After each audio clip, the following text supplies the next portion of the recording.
연예계보다는 화류계를 선택했던 여자 연예인 TOP5. 양극화 현상이 가장 심한 업종 중 하나가 연예계라는 사실은 여러 언론 보도를 통해 잘 알고 계실 텐데요.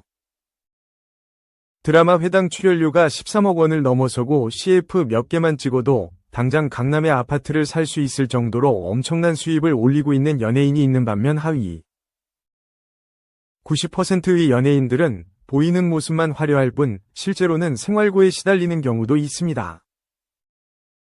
다행히 흔히 얘기하는 혼테크에 성공하는 경우도 몇몇 있긴 하지만 스폰이나 일회성 만남으로 목돈을 쥐려는 경우도 있고 심지어는 마이크와 대본을 잡았던 손에 탬버린을 대신 쥐고 흔들어댄 연예인들도 있습니다. 연예계보다는 화류계를 선택했던 여자 연예인에 대해 알아보겠습니다. 2018년 데뷔한 걸그룹 네이처는 한국인 7명에 중국인 1명, 일본인 1명으로 구성된 다국적 아이돌 그룹으로 이중 일본인 멤버였던 하루는 일본 볼륨 댄스 국가대표로도 활동했던 댄스 유망주였던 만큼 연습생 생활 불과 4개월 만에 초고속 데뷔를 할 수 있었는데요. 특히 부드러움과 파워풀함이 적절하게 조화된 춤선으로 더욱 사랑받기도 했습니다. 그러던 2024년 4월 일본의 한 유흥업소 SNS 접객원 소개 영상에 하루와 닮은 여성이 등장하면서부터 논란이 불거지게 됩니다.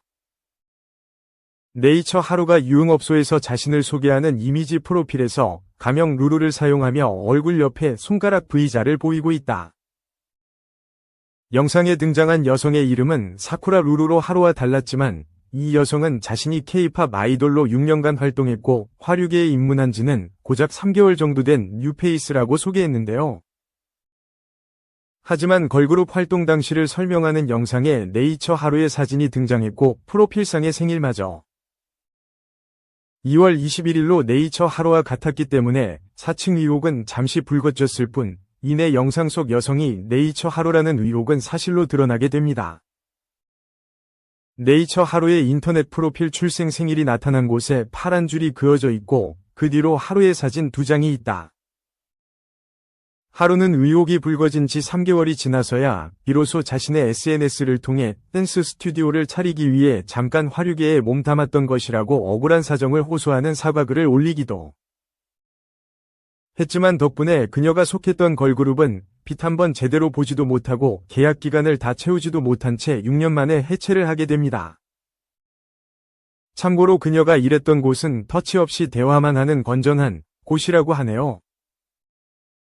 데뷔도 하지 않은 연습생 신분이었음에도 불구하고 한서희만큼 연예계 마당발인 경우는 흔치 않을 텐데요. 그녀가 연예계 주요 사건마다 빠지지 않고 등장했던 이유는 재력가와 톱스타급 연예인들만 출입이 가능한 멤버십 템프로에서 일해왔기 때문이라는 사실이 밝혀지게 됩니다. 한서희가 취재진들에 둘러싸여 걸어가며 자신의 긴 머리를 뒤로 넘기며 정면을 응시하고 있다.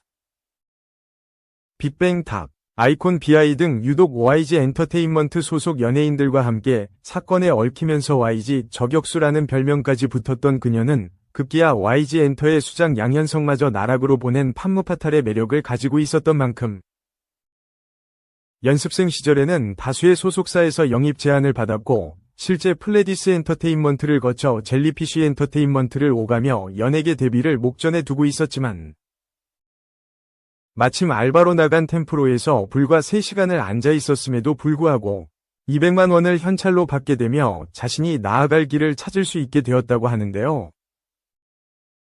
한서희 2장의 사진 좌측 사진은 핸드폰으로 자신의 셀카를 찍는 사진이고 우측 사진은 하얀 마스크를 쓰고 한 손으로 자신의 머리를 뒤로 넘기고 있는 사진하다. 과거 서바이벌 프로에서 보여준 때 묻지 않은 모습을 이제 다시 볼 수 없다는 점이 아쉬움으로 남습니다.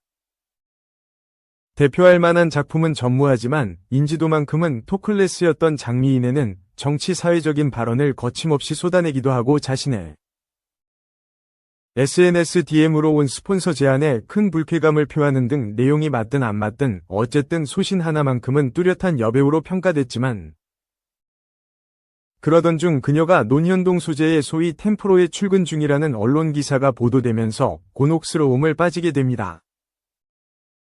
장미인애가 하얀색을 배경으로 검은색 탑 드레스를 입고 옆으로 서서 정면을 응시하며 웃고 있다. 기사 내용에 따르면 장미인애는 데일리로 출근하는 것은 아니지만 일주일에 2에서 3번 정도 출근해서 일을 하고 있고 워낙 선호도가 높아서 예약 잡기가 어려울 정도라고 하는데, 그 와중에도 배우로서의 자부심은 있어서 다른 아가씨들과는 소위 급이 다르다며 함께 초이스된 다른 아가씨들과는 술자리 중 말 한마디조차 섞지 않는 도도함을 보인다고 해당 업소의 관계자가 제보한 것이었습니다.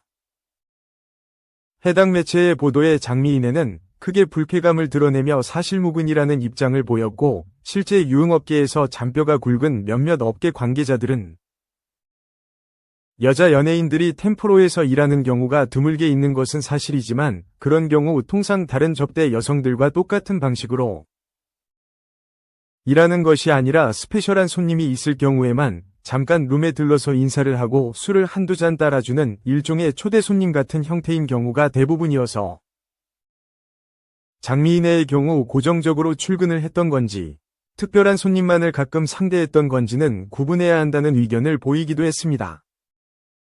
장미인애가 방송에 출연한 모습 옆으로 술병과 과일 안주가 보이는 룸 사진이 있다. 한편 장미인애는 기사를 보도한 해당 매체를 상대로 고소를 불사할 것이라는 강경한 입장을 보였지만 고소장 접수는 수년이 지난 현재까지도 미루고 있는 상태입니다.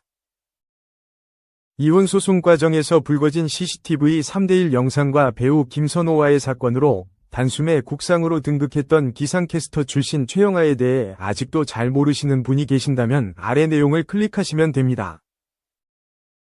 재력가 시댁에서 쫓겨나다시피 이혼당하고 배우 김선호 관련 거짓 폭로로 오히려 자신이 나락행 가게 됐지만 막상 최영아에게 경제적인 어려움 따위는 닥치지 않았는데요. 제주도 모처에 오피스텔을 구해주고 생활비 등을 지원해주는 스폰 아저씨 덕분에 별다른 어려움 없이 안락한 생활을 해왔던 그녀가 또 한 번 논란의 중심에 서게 되는 일이 벌어지는데 그게 바로 쿨 이재훈과의 음주가무 동영상이었습니다.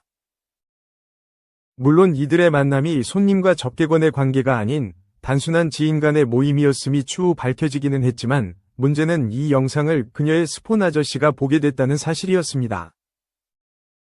최영아가 남자 연예인과 새벽 시간까지 음주가무를 즐기고 다닌다는 사실을 알게 된 이 남성은 최영아에 대한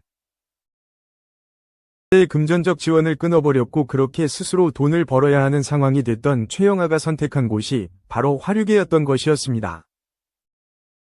1985년생으로 곧 40을 앞두고 있던 그녀가 멤버십으로 운영되는 템프로에서 일할 수는 없었지만 기상캐스터 당시에 비해 부쩍 예뻐진 마스크와 그간 수많은 남성을 몸소 체험했던 경력을 일정 부분 인정받게 되며 부산.5 업소에서 제2위 인생을 펼칠 수 있게 되었다고 하는데요.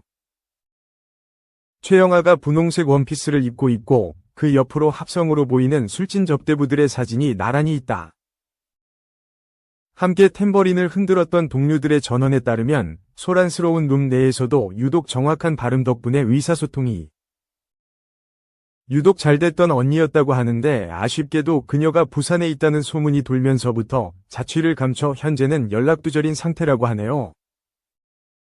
한하경은 업소 출신으로 의심받았다기보다는 배우 이력을 발판 삼아 화류계에 진출했다고 보는 게 정확할 것 같은데요. 한하경은 영화 전망 좋은 집에서 선보이며 열연했지만 정작 주목은 청룡영화제 과당 사건으로 받았고 이후 영화 처음엔 다 그래 에서 또 한 번 출연했지만 이미 한하경의 노출연기를 봤던 걸 또 궁금해하는 대중은 손에 꼽혔습니다. 그렇게 대중과 제작사에서 멀어져 가던 그녀가 선택했던 게 부산행이었고 부산에서 소위 2차 안 나가는 아가씨로 맹활약을 하던 중 사업가 A씨를 만나게 됩니다.